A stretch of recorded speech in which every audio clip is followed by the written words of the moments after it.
Hi hello everyone, welcome to my channel Srishti tutorial for maths. 2025 Karnataka TET ಎಕ್ಸಾಮಿಗೆ maths questions ಹೇಗೆ ಬರ್ತವೆ ಅಂತಕ್ಕಂಥದಕ್ಕೆ ಸಂಬಂಧಪಟ್ಟ ಹಾಗೆ ಕೆಲವೊಂದು ಮಾಡೆಲ್ ಕ್ವಶನ್ಸ್ ಅನ್ನ ನಾನು ಇವತ್ತಿನ ದಿನ ನಿಮ್ ಜೊತೆ ಹಂಚ್ಕೊಳ್ತಾ ಇದ್ದೀನಿ. ಸೊ ಬನ್ನಿ ಕ್ಲಾಸ್ ಶುರು ಮಾಡೋಣ. 103ನೇ ಕ್ವಶನ್ ಏನ್ ಹೇಳುತ್ತೆ, ಒಂದು ಗೋಳದ ಮೇಲ್ಮೈ ವಿಸ್ತೀರ್ಣವು 616 ಸ್ಕ್ವೇರ್ ಸೆಂಟಿಮೀಟರ್ ಆದರೆ ಅದರ ಘನಫಲ ಅಂತ ಕೇಳಿದ್ದಾರೆ. The volume of a sphere whose surface area is 616 square centimeter. Okay, ಇಲ್ಲಿ ಕೇಳಿರೋದೇನಂದ್ರೆ ಸರ್ಫೇಸ್ ಏರಿಯಾವನ್ನ ಕೊಟ್ಟಿದ್ದಾರೆ, ಯಾವುದ್ರದ್ದು? ಗೋಳದ್ದು. ಹಾಗೇನೆ ಅದೇ ಗೋಳದ ಘನಫಲವನ್ನ ಕಂಡುಹಿಡಿಬೇಕು. ಓಕೆ, ಕರಡು ಸರ್ಫೇಸ್ ಏರಿಯಾವನ್ನ ಅಂದ್ರೆ ಗೋಳದ ಸರ್ಫೇಸ್ ಏರಿಯಾವನ್ನ 616 ಸ್ಕ್ವೇರ್ ಸೆಂಟಿಮೀಟರ್ ಅಂತ ಹೇಳಿ ಗಿವನ್ ಕೊಟ್ಟಿದ್ದಾರೆ. ಅದರ ಬಳಸ್ಕೊಂಡು ನಾವು ವಾಲ್ಯೂಮ್ ಆಫ್ ಸ್ಪೇರ್ ಅಥವಾ ಗೋಳದ ಘನಫಲವನ್ನ ಕಂಡುಹಿಡಿಬೇಕು. ಸೊ ಇದನ್ನು ಕಂಡುಹಿಡಿಬೇಕು ಅಂತ ಹೇಳಿದ್ರೆ ನೋಡಿ, ನಮಗೆ ಸರ್ಫೇಸ್ ಏರಿಯಾ ಆಫ್ ಸ್ಪೇರ್ ಗೋಳದ ವಿಸ್ತೀರ್ಣವನ್ನ ಕಂಡುಹಿಡಿಯಲಿಕ್ಕೆ 4πr² ಅನ್ನುವಂತಹ ಸೂತ್ರವನ್ನ ಬಳಕೆ ಮಾಡ್ತೀವಿ. ಸೊ ಅದ್ರ ಪ್ರಕಾರ 4πr² = 616 ಆಗುತ್ತೆ. ದೆನ್ 4 ಇಂಟು ಪೈ ನ ಬೆಲೆ ಬಂದ್ಬಿಟ್ಟು 22/7 ಬರುತ್ತೆ, ಇಂಟು r² = 616. ಇನ್ನ ಈ 4 ಇಂಟು 22/7 ಅನ್ನ ಲೆಫ್ಟ್ ಸೈಡ್ ಇಂದ ರೈಟ್ ಸೈಡ್ ಕಳಿಸಿದಾಗ r² = 616 ಇಂಟು 7 ಮೇಲ್ಗಡೆ ಬರುತ್ತೆ, ಡಿವೈಡೆಡ್ ಬೈ 4 ಇಂಟು 22 ಕೆಳಗಡೆ ಬರುತ್ತೆ. ಸೊ ಇದನ್ನ ಸುಲಭ ರೂಪಕ್ಕೆ ತಗೊಂಡ್ಬಂದಾಗ ನೋಡಿ, ಇಲ್ಲಿ 4ರಿಂದ ಭಾಗಾಕಾರ ಮಾಡ್ರಿ. ಮೊದಲು 4 1 4, ನೆಕ್ಸ್ಟ್ 4 1 4, 2 ಉಳಿತು 21 ಆಯ್ತು, 4 5 20, 1 ಉಳಿತು, 4 4 16 ಬಂತು. ಈ 154ಅನ್ನ 22ರಿಂದ ಭಾಗಾಕಾರ ಮಾಡೋದಾದ್ರೆ 11 2 22, 11 1 11, ಇನ್ನೆಷ್ಟು ಉಳಿತು? 4 ಉಳಿತು, 11 4 44 ಬರುತ್ತೆ. ಓಕೆನಾ? ಅಥವಾ 2ರಿಂದ 14ಅನ್ನ ಭಾಗಿಸಿದ್ರೆ 7 ಬರುತ್ತೆ. ಅಲ್ಲಿಗೆ ಇದಿಷ್ಟರಲ್ಲೂ ಸಂಪೂರ್ಣವಾಗಿ ನಮಗೆ ಉಳಿದಿರೋದು 7 ಇಂಟು 7 ಅಂತ ಹೇಳಿ. ಅಂದ್ರೆ ಅದರ ಅರ್ಥ ನಾವು r² = 7 ಇಂಟು 7 ಅನ್ನ ಘಾತಾಂಕದ ರೂಪದಲ್ಲಿ ಬರೆದ್ರೆ 7 ಸ್ಕ್ವೇರ್ ಅಂತ ಬರಿತೀವಿ. ಸೊ ಈಗ ನಿಮಗೆ ಎರಡು ಕಡೆ ಸ್ಕ್ವೇರ್ ಕ್ಯಾನ್ಸಲ್ ಆಗಿ r ನ ಬೆಲೆ ಸಿಗುತ್ತೆ 7 centimetre. This is the value of radius of A spare ಅಂತ ನಾವು ಹೇಳ್ಬೋದು.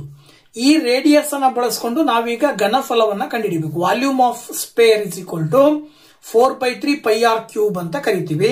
4/3 ಇಂಟು ಪೈ ಅಂದ್ರೆ 22/7 ಇಂಟು ರೇಡಿಯಸ್ ನಮಗೆ ಇಲ್ಲಿ ಏನ್ ಬಂದಿದೆ? 7 ಬಂದಿದೆ. ಇಲ್ಲಿ ಕ್ಯೂಬ್ ಇರೋದ್ರಿಂದ ನಾವು 7 ಇಂಟು 7 ಇಂಟು 7 ಅಂತ ಹೇಳಿ 3 ಬಾರಿ ಗುಣಾಕಾರ ಮಾಡ್ಕೊಳ್ತೀವಿ. ಈಗ ಇಲ್ಲಿ 7 7 ಕ್ಯಾನ್ಸಲ್ ಆಗುತ್ತೆ. ನೆಕ್ಸ್ಟ್ ಮತ್ತೆ ಇಲ್ಲಿ 4 ಇಂಟು 22 ಗುಣಾಕಾರ ಮಾಡಿದ್ರೆ 88 ಬರುತ್ತೆ. 7 7s 49 ಬರುತ್ತೆ, ಡಿವೈಡೆಡ್ ಬೈ 3. ಓಕೆನಾ? ಈಗ ನೆಕ್ಸ್ಟ್ ಇಲ್ಲಿ 88 ಇಂಟು 49 ಮಾಡಿದ್ರೆ ಏನ್ ಬರುತ್ತೆ? 88 ಇಂಟು 49 ಮಲ್ಟಿಪ್ಲೈ ಮಾಡಿದ್ರೆ ನಮಗೆ 4312 ಬರುತ್ತೆ, ಡಿವೈಡೆಡ್ ಬೈ 3 ಮಾಡಿದಾಗ 3ರಿಂದ ಇದಿಷ್ಟನ್ನ ಭಾಗಾಕಾರ ಮಾಡಿದ್ರೆ 1437.3333 ಬರ್ತಾ ಹೋಗುತ್ತೆ. ಕ್ಯೂಬಿಕ್ ಸೆಂಟಿಮೀಟರ್ ಅಂತ ಕರಿತೀವಿ ನಾವು. ಸೊ ಅದ್ರ ಪ್ರಕಾರ ಇಲ್ಲಿ ನಿಮಗೆ ಕೊಟ್ಟಿರುವ ಆಪ್ಷನ್ ನಲ್ಲಿ 1437.3 ಕೊಟ್ಟಿದ್ದಾರೆ. ಮೊದಲನೇ ಆಪ್ಷನ್ ಅಲ್ಲಿ ಇರ್ತಕ್ಕಂಥ ಉತ್ತರ. ಸೊ ಅದನ್ನ ನಾವಿಲ್ಲಿ ಆಯ್ಕೆ ಮಾಡಬೇಕಾಗತ್ತೆ. ನೆಕ್ಸ್ಟ್ 104th ಕ್ವಶನ್ ಹೇಳುತ್ತೆ, n ಎಂಬುದು ಒಂದಕ್ಕಿಂತ ದೊಡ್ಡದಿರುವ ಒಂದು ಪೂರ್ಣ ಸಂಖ್ಯೆ. ಹಾಗಾದರೆ n² ಇಂಟು n² ಮೈನಸ್ 1 ಅನ್ನು ಯಾವಾಗಲೂ ಭಾಗಿಸುವ ಸಂಖ್ಯೆ ಅಂತ ಕೇಳಿದರು. ಇಲ್ಲಿ n² ಇಂಟು n² ಮೈನಸ್ 1 ಅಂತ ಕೊಟ್ಟಿದಾರಲ್ವಾ. Here n is whole number greater than 1, then n² into n² minus 1 is always divisible by ಅಂತ ಕೇಳಿದ್ದಾರೆ. ಯಾವ್ದ್ರಿಂದ ಡಿವಿಸಿಬಲ್ ಆಗತ್ತೆ? ಇದನ್ನ ನಾವೇನ್ ಮಾಡಬಹುದು ಅಂದ್ರೆ, ಅಲ್ಲಿ ಕೊಟ್ಟಿರುವಂತಹ n² ಇಂಟು n² ಮೈನಸ್ 1 ಅನ್ನ ಫ್ಯಾಕ್ಟರೈಸ್ ಮಾಡಿ ಅವುಗಳ ಫ್ಯಾಕ್ಟರ್ಸ್ ಅನ್ನ ಸಪರೇಟ್ ಮಾಡಿ ಬರ್ಕೊಂಡ್ರೆ ನೋಡಿ, n² into a² minus b² formal ಇದೆಯಲ್ಲ, ಅದನ್ನ a plus B into a minus B formal ಬರೆಯೋಣ. ಇಲ್ಲಿ n ಮೈನಸ್ 1 ಇಲ್ಲಿ ಬರೆಯೋಣ, ಇನ್ನ ಇಲ್ಲಿ n ಬರೆಯೋಣ. n² ಅನ್ನ ಸ್ಪ್ಲಿಟ್ ಮಾಡಿ ಇಲ್ಲೊಂದ್ಸರಿ n ಇಲ್ಲೊಂದ್ಸರಿ n ಮತ್ತೆ ಇಲ್ಲಿ n ಪ್ಲಸ್ 1 ಅಂತ ಬರ್ಕೊಂಡ್ರೆ ಇದು ಒಂದು ಆರ್ಡರ್ ಅಲ್ಲಿ ಇದೆ. ಸಪೋಸ್ ನಾವಿಲ್ಲಿ ಎನ್ನಿಗೆ 2 ವ್ಯಾಲ್ಯೂವನ್ನು ಹಾಕಿದ್ರೆ ಅವ್ರು ಹೇಳ್ತಾರೆ ಎನ್ ಎಂಬುದು ಒಂದಕ್ಕಿಂತ ದೊಡ್ಡದು ಅಂತ. ಸೊ ಒಂದಕ್ಕಿಂತ ದೊಡ್ಡ ಸಂಖ್ಯೆ ಮೊದಲು ಬರೋದು 2. ಸೊ 2 ತಗೊಂಡ್ರೆ 2 ಸ್ಕ್ವೇರ್ ಇಂಟು 2 ಸ್ಕ್ವೇರ್ ಮೈನಸ್ 1 ಮಾಡಿದ್ರೆ 2 2s are 4 ಮತ್ತೆ 2 2s are 4 ಬರುತ್ತೆ ಮೈನಸ್ 1. ದೆನ್ 4 ಇಂಟು 4 ಮೈನಸ್ 1 ಮಾಡಿದ್ರೆ 3. ದೆನ್ 4 3s ಏನ್ ಬರುತ್ತೆ 12 ಬರ್ತಾ ಇದೆ ಅಂತ ಹೇಳಿದ್ರೆ ಅದರ ಅರ್ಥ ಏನು, ಇದು ಯಾವ್ದ್ರಿಂದ ಡಿವೈಡ್ ಆಗುತ್ತೆ ಅಂದ್ರೆ 12ರಿಂದ ಮಾತ್ರ ಡಿವೈಡ್ ಆಗುತ್ತೆ. ಅಂದ್ರೆ ಇದರಲ್ಲಿ ಬರುವಂತ factor 12. n square into n square minus 1ರ ಫ್ಯಾಕ್ಟರ್ 12 ಬರೋದ್ರಿಂದಾಗಿ ಕಂಪ್ಲೀಟ್ ಆಗಿ ಈ ಒಂದು ಟರ್ಮ್ ಏನಿದೆಯಲ್ಲ ಈ ಟರ್ಮ್ ಕಂಪ್ಲೀಟ್ ಆಗಿ ಡಿವೈಡ್ ಆಗಬೇಕು ಅಂದ್ರೆ ಅದು ಎನ್ನಿನ ಬೆಲೆ ಏನಾಗಿರ್ಬೇಕು 12 ಆಗಿರ್ಬೇಕು ಅಂತ ಹೇಳಿ ಆಪ್ಷನ್ 3ರಲ್ಲಿ ಆ ಒಂದು ಕ್ವಶನ್ ಆನ್ಸರ್ ಇದೆ. So that is the answer. Next question number 105 ಏನ್ ಹೇಳುತ್ತೆ, 963 plus 476 whole square plus 963 minus 476 whole square divided by 963 into 963 plus 476 into 476 ನ ಬೆಲೆ ಏನು ಅಂತ ಕೇಳಿದ್ದಾರೆ. ಸೊ ಇದರ ವ್ಯಾಲ್ಯೂ ಅನ್ನ ಕಂಡುಹಿಡಿಬೇಕು ನಾವು. ಸೊ ಇದರ ವ್ಯಾಲ್ಯೂ ಕಂಡುಹಿಡಿಬೇಕು ಅಂತ ಹೇಳಿದ್ರೆ ನಮಗೆ ಇದಿಷ್ಟನ್ನ ನೋಡಿದ್ರೆ a plus B whole square ಅಂತ ಕಾಣಿಸುತ್ತೆ. ಇದನ್ನ ನೋಡಿದಾಗ a minus B whole square ಅಂತ ಕಾಣಿಸುತ್ತೆ. ಸೊ ಇವೆರಡರ a plus B whole square ಮತ್ತೆ a minus B whole square ರೂಪದಲ್ಲಿ ಇರೋದನ್ನ ನಾವು ಇನ್ ಜನರಲ್ ಆಗಿ ಬರ್ಕೊಂಡ್ರೆ ಏನಂತ ಬರೀಬಹುದು, a square plus 2ab plus B square plus a square minus 2ab plus B square whole divided by, ಇಲ್ಲಿ ಇದನ್ನ a ಅಂತ ತಗೊಂಡ್ರೆ a ಇಂಟು a ಇದೆ ಅಂದ್ರೆ a ಸ್ಕ್ವೇರ್ ಅಂತ ತಗೊಳ್ಬಹುದು, b ಇಂಟು b ಇದೆ ಅಂದ್ರೆ ಬಿ ಸ್ಕ್ವೇರ್ ಅಂತ ತಗೊಳ್ಬಹುದು. ಸೊ ಈ ಟರ್ಮ್ಸ್ ಈ ಕೊಟ್ಟಿರುವಂತಹ ಒಂದು ಕ್ವಶನ್ ಏನಿದೆ ಈ ನಾವು ತಗೊಂಡಂತ ಜನರಲ್ ಫಾರ್ಮಿನ ರೂಪದಲ್ಲಿ ಕಂಡು ಬರ್ತಾ ಇದೆ. ಹಾಗಿದ್ದಾಗ ನಾವಿದನ್ನ ಏನಂತ ಹೇಳ್ಬೋದು ಅಂತ ಹೇಳಿದ್ರೆ ನೋಡಿ, ಆಸ್ ಇಟ್ ಈಸ್ ಇದ್ರ ತರನೇ ಬರೀತಾ ಹೋದ್ರೆ ಇದನ್ನ ಎ ಅಂತ ತಗೊಳ್ಳೋಣ, ಇದನ್ನ ಬಿ ಅಂತ ತಗೊಳ್ಳೋಣ. ಇಲ್ಲಿ ಇದನ್ನ ಎ ಇದನ್ನ ಬಿ ಅಂತ ಕನ್ಸಿಡರ್ ಮಾಡಿದ್ರೆ ಎ ಸ್ಕ್ವೇರ್ ಅಂದ್ರೆ 963 ಹೋಲ್ ಸ್ಕ್ವೇರ್ ಪ್ಲಸ್ 2ab ಅಂದ್ರೆ 2 into 963 into 476 plus B square ಅಂತ ಹೇಳಿದ್ರೆ 476 ಹೋಲ್ ಸ್ಕ್ವೇರ್, ಮಧ್ಯ ಪ್ಲಸ್ ಇದೆ, ಮತ್ತೆ A square minus 2ab plus B square ರೂಪದಲ್ಲಿ ಬರ್ಕೊಂಡ್ರೆ ಈ ರೀತಿ ಬರುತ್ತೆ. ಸೊ ಇದಾದ ನಂತರ ಕೆಳಗಡೆ 963 ಇಂಟು 963 ಅನ್ನ 963 ಹೋಲ್ ಸ್ಕ್ವೇರ್ ಅಂತ ಬರ್ಕೊಳ್ರಿ, 476 ಹೋಲ್ ಸ್ಕ್ವೇರ್ ಅಂತ ಬರ್ಕೊಳ್ರಿ. ಈಗ ಇದನ್ನ ನೀವು ಅಬ್ಸರ್ವ್ ಮಾಡ್ತಾ ಬಂದ್ರೆ ಇದಿಷ್ಟರಲ್ಲೂ ಕೂಡ 2 ಇಲ್ಲೂ ಇದೆ ಇಲ್ಲೂ ಇದೆ. ಸೊ 2 ಕಾಮನ್ ತೆಗೆದು ಬಿಡ್ತೀನಿ. ಇಲ್ಲಿ ಆಕ್ಚುಲಿ ಏನಾಗುತ್ತೆ ಅಂದ್ರೆ ಪ್ಲಸ್ 2 963 476 ಕ್ಯಾನ್ಸಲ್ ಆಗುತ್ತೆ, ಹಾಗೇನೆ ಮೈನಸ್ ಇದು ಕೂಡ ಕ್ಯಾನ್ಸಲ್ ಆಗುತ್ತೆ. ಓಕೆನಾ. ಇನ್ನು ಇಲ್ಲಿ ಉಳಿದಿರೋದು 963 ಎರಡು ಸರಿ ಇದೆ, ಹಾಗೇನೆ 476 ಎರಡು ಸರಿ ಇದೆ. ಹಾಗಾಗಿ 2 into 963 whole square plus 476 whole square divided by 963 whole square plus 476 whole square ಅಂತ ತಗೊಳ್ಳೋಣ. ಸೊ ಇಲ್ಲಿ ಏನ್ ಬರುತ್ತೆ ಆಗಿದ್ರೆ ಇಲ್ಲಿ 963 ಬೈ ಇದೆಯಾ ಮೇಲ್ಗಡೆ ಏನು ಬ್ರಾಕೆಟ್ ಒಳಗಡೆ ಏನ್ ಟರ್ಮ್ ಇದೆಯೋ ಕೆಳಗಡೆ ಡಿನಾಮಿನೇಟರ್ ಕೂಡ ಅದೇ ಟರ್ಮ್ ಇದೆ. ಸೊ ಅಲ್ಲಿಗೆ ಆ ಎರಡು ಟರ್ಮ್ಸ್ ಕ್ಯಾನ್ಸಲ್ ಆಗ್ತಾವ.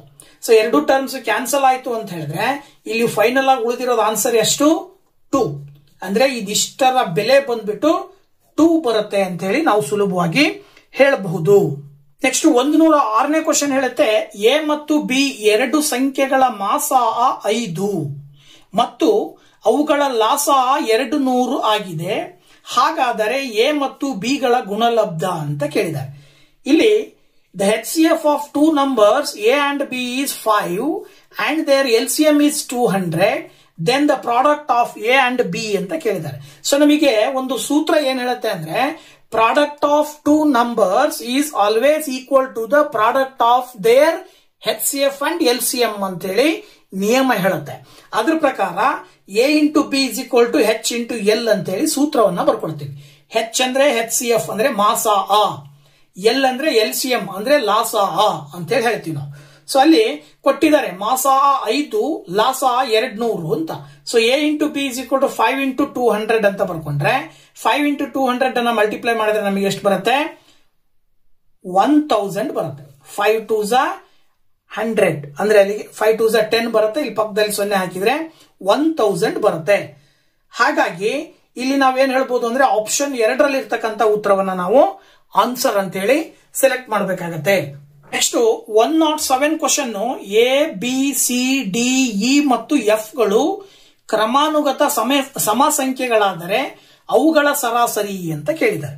Given that A, B, C, D, E and F are consecutive even numbers, then the average is ಅಂತ ಕೇಳಿದ್ದಾರೆ. ಸೊ ಇಲ್ಲಿ ನಾವು ಅವರೇಜ್ ಕಂಡುಹಿಡಿಬೇಕಾದ್ರೆ ಏನ್ ಮಾಡ್ತೀವಿ ಅಂತ ಹೇಳಿದ್ರೆ ದತ್ತಾಂಶಗಳ ಒಟ್ಟು ಮೊತ್ತ ಡಿವೈಡೆಡ್ ಬೈ ದತ್ತಾಂಶಗಳ ಸಂಖ್ಯೆ ಅಂತ ಕರಿತೀವಿ. ಅಂದ್ರೆ ಏನ್ ಹೇಳ್ಬೋದು, the total amount of given numbers divided by sum of the total number of total given numbers divided by total number of ಏನಂತ ಹೇಳ್ತೀವಿ ನಾವು ಅದನ್ನ ಗಿವನ್ ಡಾಟಾ ಅಂತ ಹೇಳಿ ತಗೊಂತೀವಿ. ಅದ್ರ ಪ್ರಕಾರ ಇಲ್ಲಿ ನಾವು ಸಪೋಸ್ ಇಲ್ಲಿ A B C D E F ಅಂತ ಕೊಟ್ಟಿದಾರಲ್ಲ, ಅಲ್ಲಿ ಎಲ್ಲವಕ್ಕೂ ಕೂಡ ನಾವು ಈವನ್ ನಂಬರ್ಸ್ ಅನ್ನ ಬರ್ಕೊಳ್ತಾ ಹೋಗೋಣ. ನಮಗೆ ಈವನ್ ನಂಬರ್ ಪ್ರಾರಂಭ ಆಗೋದು 2ರಿಂದ. ಸೊ 2ರಿಂದ ಎ ಅಂದ್ರೆ 2, ಬಿ ಅಂದ್ರೆ 4, ಸಿ ಅಂದ್ರೆ 6, ಡಿ ಅಂದ್ರೆ 8 ಮತ್ತೆ ಇ ಅಂದ್ರೆ 10, ಹಾಗೇನೆ ಎಫ್ ಅಂದ್ರೆ 12 ಅಂತ ತಗೊಂಡ್ರೆ ಈವನ್ ನಂಬರ್ ಅಂತಾನೆ ಕೊಟ್ಟಿರೋದ್ರಿಂದ ಬರೀ ಸಮಸಂಖ್ಯೆಗಳನ್ನ ಮಾತ್ರ ತಗೊಂಡು ಇಲ್ಲಿ ಅವರೇಜ್ ಕಂಡುಹಿಡಿಬೇಕು ಅಂದಾಗ ಅವೆಲ್ಲವುಗಳ ಮೊತ್ತ ಡಿವೈಡೆಡ್ ಬೈ 6 ಅಂತ ತಗೊಂಡ್ರೆ 6 ಅನ್ನೋದು ಅಲ್ಲಿರುವ ಒಟ್ಟು ಸಂಖ್ಯೆಗಳು 6 ಅಂತ ಹೇಳಿ ಮೇಲ್ಗಡೆ ಸಮ್ ಎಷ್ಟು ಬರುತ್ತೆ, 2 + 4 6, 6 + 6 12, 12 + 8 20, 20 + 10 30, 30 + 12 42 ಬರುತ್ತೆ. ಡಿವೈಡೆಡ್ ಬೈ 6 ಮಾಡಿದ್ರೆ 6ರಿಂದ 42 ಭಾಗಾಕಾರ ಮಾಡಿದ್ರೆ 7 ಬರುತ್ತೆ. ಅಂದ್ರೆ ಅದರ ಅರ್ಥ ಅವರೇಜ್ ಏನ್ ಬರ್ತಾ ಇದೆ, 7 ಬರ್ತಾ ಇದೆ. ಇಲ್ಲಿ ನಿಮಗೆ ಕೊಟ್ಟಿರುವಂತಹ ರಿಲೇಷನ್ಸ್ ಅನ್ನ ನೋಡಿದ್ರೆ ಆಪ್ಷನ್ ಗಳನ್ನ ನೋಡ್ತಾ ಹೋದಾಗ A B C D by 6 ಅಂತ ಕೊಟ್ಟಿದ್ದಾರೆ, ಎ + 5 ಅಂತ ಕೊಟ್ಟಿದ್ದಾರೆ, A + B + C + D by 6 ಅಂತ ಕೊಟ್ಟಿದ್ದಾರೆ, ಎ + 6 ಅಂತ ಕೊಟ್ಟಿದ್ದಾರೆ. ಸೊ ಇಲ್ಲಿ ನಾವು A B C D E F ಗೆ ಏನ್ ವ್ಯಾಲ್ಯೂ ತಗೊಂಡಿದೀವಿ ಅಂತ ನೋಡ್ತಾ ಹೋದ್ರೆ ಏನ ಬೆಲೆ ಆಕ್ಚುಲಿ ನಾವೇನ್ ತಗೊಂಡಿದೀವಿ, 2 ತಗೊಂಡಿದೀವಿ. ಅಲ್ಲಿಗೆ ನಮಗೆ ಇಲ್ಲಿ ಬಂದಿರುವಂತ 7ಗೆ -2 ಮಾಡಿದ್ರೆ 5 ಬರುತ್ತೆ. ಇದರ ಅರ್ಥ ಏನಿಲ್ಲ ಅಂದ್ರೆ ಎ + 5 ಮಾಡಿದ್ರೆ ಈ ಆನ್ಸರ್ ಬರುತ್ತೆ ಅಂತ. ಸೊ ಎ ಆಕ್ಚುಲಿ ಎಷ್ಟು 2. ಸೊ 2 + 5 ಮಾಡಿದ್ರೆ ನಮಗೆ ಎಷ್ಟು ಬರ್ತದೆ, 7 ಬರುತ್ತೆ. ಸೊ ಹಾಗಾಗಿ ಕೊಟ್ಟಿರುವಂತ ರಿಲೇಷನ್ ಗಳಲ್ಲಿ ಎ + 5 ಅನ್ನೋದು ಸರಿಯಾದ ಉತ್ತರ ಆಗಿರುತ್ತೆ. ನೆಕ್ಸ್ಟ್ 108ನೇ ಕ್ವಶನ್ ಹೇಳುತ್ತೆ, ಒಂದು ಕಟ್ಟಡ ನಿರ್ಮಾಣದ ವಿವಿಧ ಸಾಮಗ್ರಿಗಳಿಗೆ ಮಾಡಲಾದ ವೆಚ್ಚದ ವಿವರ ಕೆಳಗಿನ ಪೈ ನಕ್ಷೆಯಲ್ಲಿ ನೀಡಲಾಗಿದೆ. ಕಟ್ಟಡ ನಿರ್ಮಾಣದ ಒಟ್ಟು ವೆಚ್ಚ 5,40,000. ಆದರೆ ಸಿಮೆಂಟ್ಗಾಗಿ ಖರ್ಚು ಮಾಡಿದ ಹಣ ಎಷ್ಟು ಅಂತ ಕೇಳಿದ್ದಾರೆ. In the given pie chart, expenditure on different items in constructing a house is given. If the total expenditure for constructing a house is rupees 5,40,000, then the expenditure on cement is ಅಂತ ಕೇಳಿದ್ದಾರೆ. ನೋಡಿ ಇಲ್ಲಿ ಆ ಒಂದು pi ನಕ್ಷೆಯನ್ನ ಕೊಟ್ಟಿದಾರಲ್ವಾ, ಅದರಲ್ಲಿ ಒಟ್ಟು 5,40,000 ಭಾಗ ಮಾಡಿದ್ದಾರೆ. ಯಾವ್ದಾವ್ದಕ್ಕೆ ಎಷ್ಟೆಷ್ಟು ಖರ್ಚು ಮಾಡಿದೀವಿ ಅಂತ ಹೇಳಿ ನೋಡಿ. ಬ್ರಿಕ್ಸ್ ಗೆ 50 ಡಿಗ್ರಿ ಖರ್ಚು ಮಾಡಿದ್ದಾರೆ ಇರುವ ಹಣದಲ್ಲಿ, ಐರನ್ ಗೆ 45 ಡಿಗ್ರಿ ಎಷ್ಟು ಖರ್ಚು ಮಾಡಿದ್ದಾರೆ, ಲೇಬರ್ ಗೆ 100 ಡಿಗ್ರಿ ಎಷ್ಟು ಖರ್ಚು ಮಾಡಿದ್ದಾರೆ, ವುಡ್ ಗೆ 90 ಡಿಗ್ರಿ ಎಷ್ಟು ಖರ್ಚು ಮಾಡಿದ್ದಾರೆ, ಸಿಮೆಂಟ್ ಗೆ 75 ಡಿಗ್ರಿ ಎಷ್ಟು ಖರ್ಚು ಮಾಡಿದ್ದಾರೆ. ಈ ಡಿಗ್ರಿ ಅಂತಕ್ಕಂಥದ್ದಕ್ಕೆ ವ್ಯಾಲ್ಯೂ ಪರ್ಸೆಂಟೇಜ್ ಅಲ್ಲಿ ಹೆಂಗ್ ಬರುತ್ತೆ ಅಂತ ನೋಡೋದಾದ್ರೆ, ನಾವು ಈ ಸರ್ಕಲ್ ನ ಕಂಪ್ಲೀಟ್ ಒಳಕೋನ ಏನಿದೆಯಲ್ಲ, ಸುತ್ತಲೂ ಇರುವಂತಹ ಕೋನ 360 ಡಿಗ್ರಿ ಇರುತ್ತೆ. ಆ 360 ಡಿಗ್ರಿಯನ್ನ ಈ ರೀತಿ ಭಾಗ ಮಾಡ್ತಾ ಹೋಗಿದ್ದಾರೆ ಅವರು. ಸೊ ಹಾಗಿದ್ರೆ 300 ಇಲ್ಲಿ ಸಿಮೆಂಟ್ ಅನ್ನ ಖರ್ಚು ಮಾಡಿರೋದವರು 75 ಡಿಗ್ರಿ ಎಷ್ಟು ಅಂತ ಕೊಟ್ಟಿದ್ದಾರೆ. ಅಂದ್ರೆ 360ರಲ್ಲಿ ಸಿಮೆಂಟಿಗೆ ಖರ್ಚು ಮಾಡಿರುವ ಭಾಗ 75 ಡಿಗ್ರಿ ಆದ್ರೆ ಇಲ್ಲಿ ನಿಮಗೆ ಕೊಟ್ಟಿರುವ ಹಣ 5,40,000 ರೂಪಾಯಿದಲ್ಲಿ ಸಿಮೆಂಟಿಗೋಸ್ಕರ ಬಳಕೆ ಮಾಡಿರುವ ಹಣ ಎಷ್ಟು ಅಂತ ಸುಲಭವಾಗಿ ನಾವು ತೆಗಿಬಹುದು. ಅದ್ರ ಪ್ರಕಾರ 360 ಮೇಲ್ಗಡೆ 75 ಬರ್ಕೊಂಡು ಇಂಟು 5,40,000 ಮಾಡಿದ್ರೆ 0 ಕ್ಯಾನ್ಸಲ್ ಆಗುತ್ತೆ. ಹಾಗೇನೆ 6ರಿಂದ ಮಾಡ್ತಾ ಹೋದ್ರೆ 6 36 ಬರುತ್ತೆ. ನೆಕ್ಸ್ಟ್ ಇಲ್ಲಿ ಎಷ್ಟು ಬರುತ್ತೆ ಅಂದ್ರೆ 6 9 54 ಬರುತ್ತೆ. ಇಲ್ಲಿ ಪಕ್ಕದಲ್ಲಿ ಏನಾಗಿದಾವೆ ಅಂದ್ರೆ 3 ಸೊನ್ನೆಗಳಿದಾವೆ. ಓಕೆನಾ. ನೆಕ್ಸ್ಟ್ 6ರಿಂದ ಮಾಡಿದ್ರೆ ನೋಡಿ, 6 1 6 3 ಉಳಿತು 30 ಆಯ್ತು, 6 5 30, ಪಕ್ಕದಲ್ಲಿ 2 0 ಇದೆ. ಸೊ 1,500 ಆಯ್ತು. ಈಗ ನೀವೇನ್ ಮಾಡ್ಬೇಕು ಅಂದ್ರೆ 75 ಇಂಟು 1,500 ಮಾಡಿದ್ರೆ ನಿಮಗೆ ಎಷ್ಟು ಹಣ ಅಂತಕ್ಕಂಥದ್ದು ಸಿಗುತ್ತೆ. ಸೊ 75 ಇಂಟು 1,500 ಗುಣಾಕಾರ ಮಾಡಿದ್ರೆ ಏನ್ ಬರುತ್ತೆ ನಿಮಗೆ ಅಂತ ಹೇಳಿದ್ರೆ 1,12,500 ಬರುತ್ತೆ. ಸೊ 1,12,500 ರೂಪಾಯಿ ಇರುವ ಖರ್ಚು ಮಾಡಿದ ಒಟ್ಟು 5,40,000 ರೂಪಾಯಿದಲ್ಲಿ 1,12,500 ರೂಪಾಯಿ ಸಿಮೆಂಟಿಗೆ ಖರ್ಚಾಗಿದೆ ಅಂತ ಅರ್ಥ. ಹಾಗಾದ್ರೆ ಒಂದನೇ ಆಪ್ಷನ್ ನಲ್ಲಿ ಆ ಒಂದು ಉತ್ತರವನ್ನು ಕೊಟ್ಟಿದ್ದಾರೆ, ದಟ್ ಈಸ್ ದ ಆನ್ಸರ್ ಅಂತ ಹೇಳಿ ನಾವು ಸುಲಭವಾಗಿ ಹೇಳಬಹುದು. ನೆಕ್ಸ್ಟ್ 109ನೇ ಕ್ವಶನ್ ಹೇಳುತ್ತೆ, ಒಂದು ಆಯತದ ಸುತ್ತಳತೆ 20 ಸೆಂಟಿಮೀಟರ್ ಆಗಿದೆ. ಅದರ ಉದ್ದವು ಅಗಲದ 5/3 ಇದ್ದರೆ ಆಯತದ ಅಗಲವು ಅಂತ ಕೇಳಿದ್ದಾರೆ. ಅಂದ್ರೆ perimeter of a rectangle is 20 centimetre, its length is 3/5 of its breadth, then the breadth of the rectangle is ಅಂತ ಕೇಳಿದ್ದಾರೆ. ಕ್ವಶನ್ ತುಂಬಾ ಸಿಂಪಲ್ ಇದೆ. ಒಂದು ಆಯತದ ಸುತ್ತಳತೆ ಕೊಟ್ಟಿದ್ದಾರೆ ಅವರು. ಸೊ ಈ ಆಯತದ ಸುತ್ತಳತೆ ಕಂಡುಹಿಡಿಬೇಕು. ಬಟ್ ಅಲ್ಲಿ ಒಂದು ಉದ್ದ ಬರುತ್ತೆ, ಇನ್ನೊಂದು ಅಗಲ ಬರುತ್ತೆ.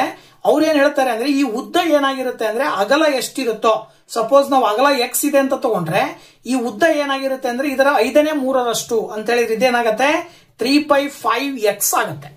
ಓಕೆನಾ? ಸೊ ನಮಗೆ ಪೆರಿಮೀಟರ್ ಕೊಟ್ಟಿರೋದ್ರಿಂದ ಪೆರಿಮೀಟರ್ ಆಫ್ ರೆಕ್ಟಾಂಗಲ್ ಅಂದ್ರೆ ಆಯತದ ಸುತ್ತಳತೆ ಕಂಡುಹಿಡಿಯಲಿಕ್ಕೆ 2 × L+B ಅನ್ನುವಂತಹ ಫಾರ್ಮುಲಾವನ್ನ ಬಳಸ್ತೀವಿ. ದಟ್ ಈಸ್ ಈಕ್ವಲ್ ಟು ಕೊಟ್ಟಿದ್ದಾರೆ ಅವರು ಎಷ್ಟು 20 ಅಂತ ಕೊಟ್ಟಿದ್ದಾರೆ. ಸೊ 2 × ಲೆಂತ್ ಅನ್ನ ನಾವು ಆಕ್ಚುಲಿ 3/5x ಅಂತ ತಗೊಂಡ್ರೆ ಅಥವಾ ಬ್ರೆಡ್ತ್ ನಷ್ಟೇ ಇದೆ ಅಂತ ತಗೊಂಡ್ರೆ 3/5 × B ಪ್ಲಸ್ B ಅಂತ ತಗೊಂಡ್ರೆ 2 × 3 × B ಮಾಡಿದ್ರೆ 3B / 5 ಪ್ಲಸ್ B ಬರುತ್ತೆ. 5 ಮತ್ತೆ 1ಕ್ಕೆ LCM ತಗೊಂಡ್ರೆ 5 ಬರುತ್ತೆ. Then 3B plus 5 × B 5B ಬರುತ್ತೆ. ಸೊ ದಟ್ ಇಲ್ಲಿ ಡಿವೈಡೆಡ್ ಬೈ 5 ಇರೋದನ್ನ ಈಕ್ವಲ್ ಇಂದ ಈ ಕಡೆ ತಗೊಂಡ್ಬಂದ್ರೆ ಇಂಟು 5 ಆಗುತ್ತೆ. ಸೊ 5 × 20 ಮಾಡಿದ್ರೆ 100 ಬರುತ್ತೆ. ದೆನ್ ಇಲ್ಲಿ 2 ಇದೆ, 2 3s are 6B plus 2 5s are 10B. So 6 plus 10 ಮಾಡಿದ್ರೆ 16 ಬರುತ್ತೆ. Then B is equal to 100 divided by 16. 16 ಅನ್ನು ಆ ಕಡೆ ಕಳಿಸಿದ್ರೆ ಡಿವೈಡೆಡ್ ಬೈ 16 ಆಗುತ್ತೆ. ಸೊ 16ರಿಂದ 100 ಭಾಗಾಕಾರ ಮಾಡಿದ್ರೆ 6.25 ಬರುತ್ತೆ. ಸೊ ಅಂದ್ರೆ ಅಲ್ಲಿಗೆ ಬ್ರೆಡ್ತ್ ಅಗಲ ಎಷ್ಟಿರುತ್ತೆ ಅಂದ್ರೆ 6.25 ಸೆಂಟಿಮೀಟರ್ ನಷ್ಟಿರುತ್ತೆ ಅಂತ ಹೇಳ್ತೀವಿ. ಹಾಗಾಗಿ ನಿಮಗೆ ಕೊಟ್ಟಿರುವ ಕ್ವಶನ್ ನಲ್ಲಿ 2ನೇ ಆಪ್ಷನ್ ನಲ್ಲಿ ಆ ಒಂದು ಆನ್ಸರ್ ನ ಕೊಟ್ಟಿದ್ದಾರೆ. So that option number 2 is the right answer. So ಇದರ ಇನ್ನು ಮುಂದಿನ ಹಲವಾರು ಕ್ವಶನ್ಸ್ ಅನ್ನ ನೆಕ್ಸ್ಟ್ ವಿಡಿಯೋದಲ್ಲಿ ಅಪ್ಲೋಡ್ ಮಾಡಿಬಿಡ್ತೀನಿ. ಸೊ ದಯವಿಟ್ಟು ನೋಡಿ ಅಂತ ಹೇಳ್ತಾ ಇಷ್ಟೊತ್ತವರೆಗೂ ವಿಡಿಯೋ ನೋಡಿದ್ದಕ್ಕೆ ತಮ್ಮೆಲ್ಲರಿಗೂ ಕೂಡ thank you very much. Bye bye.